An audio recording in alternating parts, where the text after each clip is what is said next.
All that I need is this moment to take me away with a smile on my face. All that I seek is this moment.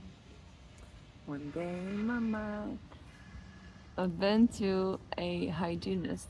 She cleaned my teeth. I just need a bit of whitening, and I'll have a perfect smile. So, I'm just sitting here in a tiny plot of greenery in the middle of Canary Wharf in London. And I thought, you know what?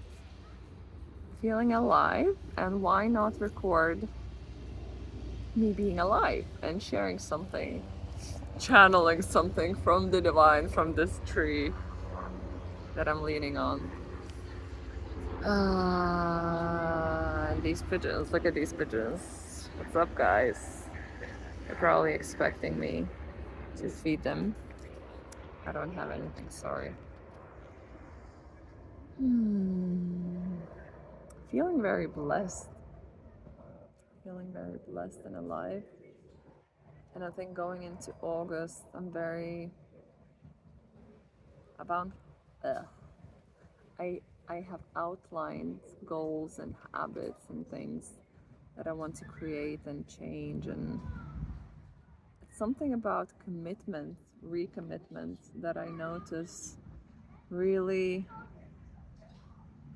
creates that sense of like groundedness and rootedness in one's being, in my being certainly, and it propels me into action. And there's kind of deeper sense of self that happens upon creating that. My whole life I was like very flowy, going with the flow and doing whatever, whenever. And ever since I stepped into a role of entrepreneur, I was like, fuck, this strategy won't work for me. And then I was like, flow, structure, boom, boom, boom. In and out, up and down. And it's almost like we need this push and pull between different things, between different polarities. Whether that's a habit, like me and coffee, it's like coffee yes, coffee no, coffee yes, coffee no, too much coffee, not enough coffee. To the point where I'm like, okay, how much longer are you gonna fuck around? When are you gonna say, this is it, it's enough? I recently asked my friend to keep me accountable in a 100-day sober challenge. I'm not a drinker anymore, at least not the way that I used to be. I would have a beer, like especially in the summer, I'm like, oh, cold beer. And then I guess having a tendency, I don't want to say addictive personality, because apparently no such thing exists, and I don't want to feed it any energy or truth.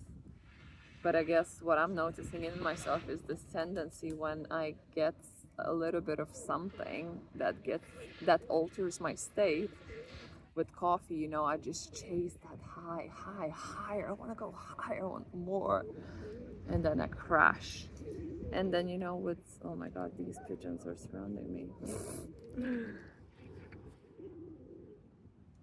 I might be in trouble. Maybe it's their territory.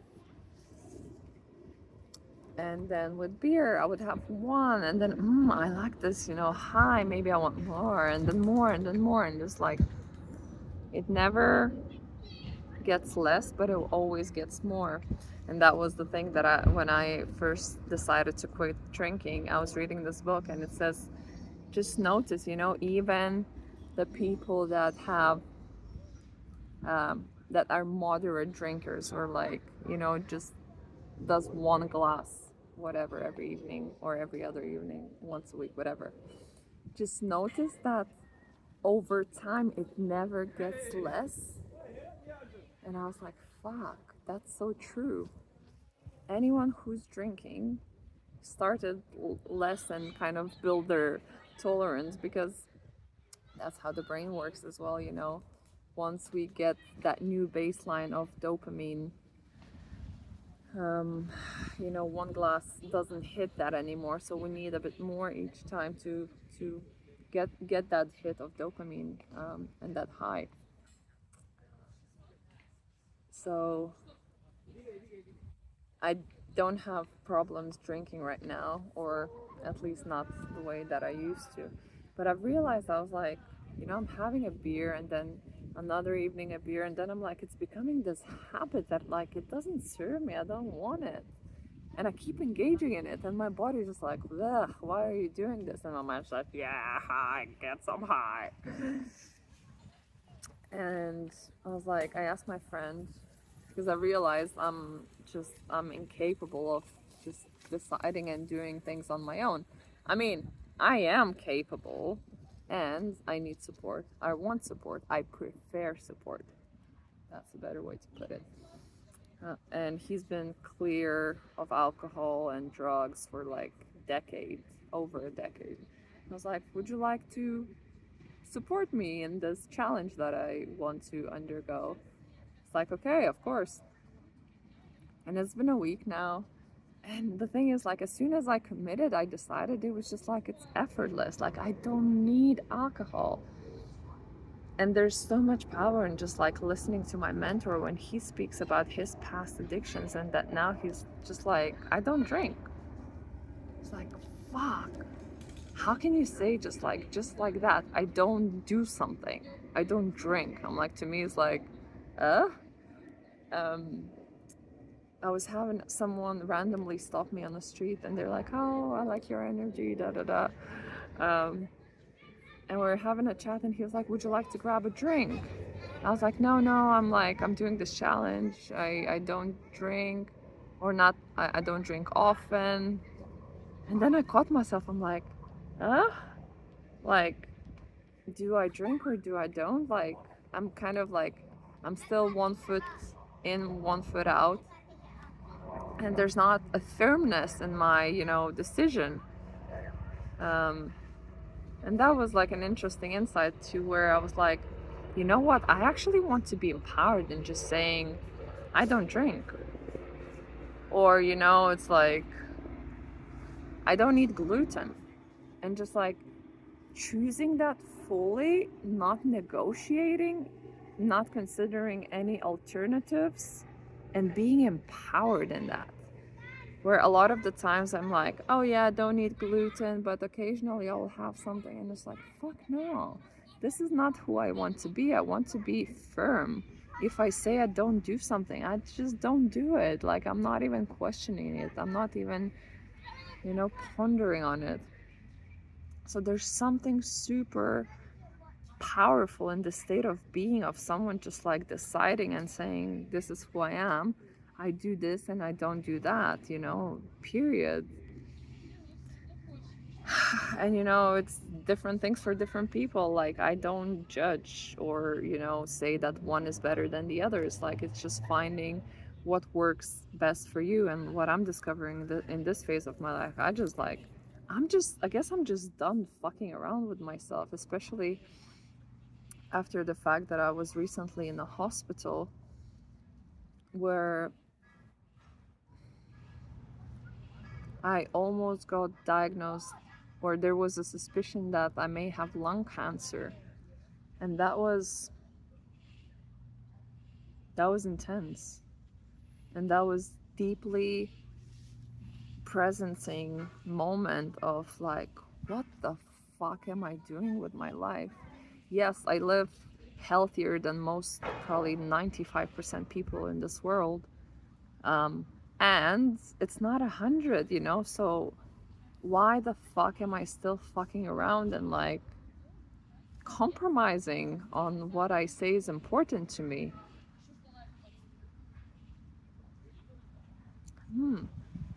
Interesting thing to ponder on. So also within that, I'm like, how important it is to lean in for support and to ask for what I need and to ask for what we need, because we're not designed to do things on our own. And for me, like, that's my grand illusion and awakening from the entirety of my life being a single child, just like constantly struggling and trying to figure things out on my own and failing. And like, I'm very good and very introspective, and like, I can alchemize a lot of things on my own. And fuck, today I was reflecting, I was like, so much of my struggle in life would have been solved if I only had a coach. I was just reflecting on the power of coaching. And I was like, so much, like, and coach and community and support, if I would have known how to lean in. And I'm just like looking around at the people I deeply admire, and they have multiple coaches. They don't have one coach. They have coaches, they have mentors. They're like constantly elevating. And I realized I've been in different programs and communities, but I've not had a one-on-one coach for a while now. So now I'm like, okay, that's gonna be my next step, because I am a coach and I fucking cannot stress the importance of having one, and the power, and like, just I don't know, it's like, say there's like a math problem and you're just studying, learning, and researching, and you're trying to solve that. And it's okay, you learn along the way, and you solve it in, like, let's say 3 months. But then if you're with the teacher who has solved millions of these problems, they're just like, have you considered this, looking at it this way? And you're like, fuck, I haven't? What? Like, what? It all of a sudden it shatters your reality, and you're like, fuck. And all of a sudden 3 months worth of work gets done in, like, one conversation. And that's, I think, how successful people are the way they are where they are, because of that. Because they have support, they ask for help, they don't try to do this on their own, and they succeed.